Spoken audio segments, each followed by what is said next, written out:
That same day King Xerxes gave Queen Esther the estate of Haman, the enemy of the Jews. And Mordecai came into the presence of the king, for Esther had told how he was related to her. The king took off his signet ring, which he had reclaimed from Haman, and presented it to Mordecai. And Esther appointed him over Haman's estate. Esther again pleaded with the king, falling at his feet and weeping. She begged him to put an end to the evil plan of Haman the Agagite, which he had devised against the Jews. Then the king extended the gold scepter to Esther and she arose and stood before him. "If it pleases the king," she said, "and if he regards me with favor and thinks it the right thing to do, and if he is pleased with me, let an order be written overruling the dispatches that Haman, son of Hammedatha, the Agagite, devised and wrote to destroy the Jews in all the king's provinces. For how can I bear to see disaster fall on my people? How can I bear to see the destruction of my family?" King Xerxes replied to Queen Esther and to Mordecai, "The Jew, because Haman attacked the Jews, I have given his estate to Esther, and they have hanged him on the gallows. Now write another decree in the king's name in behalf of the Jews, as seems best to you, and seal it with the king's signet ring, for no document written in the king's name and sealed with his ring can be revoked." At once the royal secretaries were summoned on the 23rd day of the 3rd month, the month of Sivan.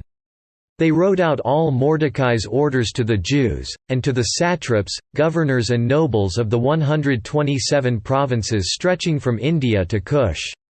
These orders were written in the script of each province and the language of each people, and also to the Jews in their own script and language.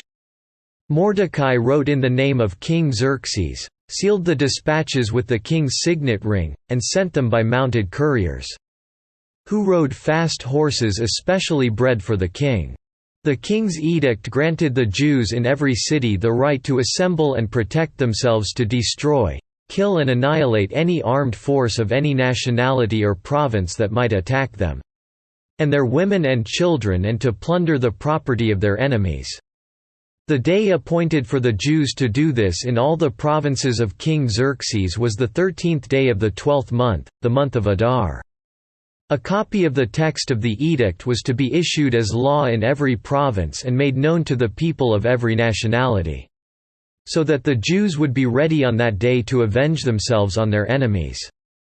The couriers, riding the royal horses, raced out, spurred on by the king's command. And the edict was also issued in the citadel of Susa. Mordecai left the king's presence wearing royal garments of blue and white, a large crown of gold and a purple robe of fine linen. And the city of Susa held a joyous celebration.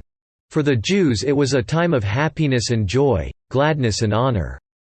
In every province and in every city, wherever the edict of the king went, there was joy and gladness among the Jews, with feasting and celebrating.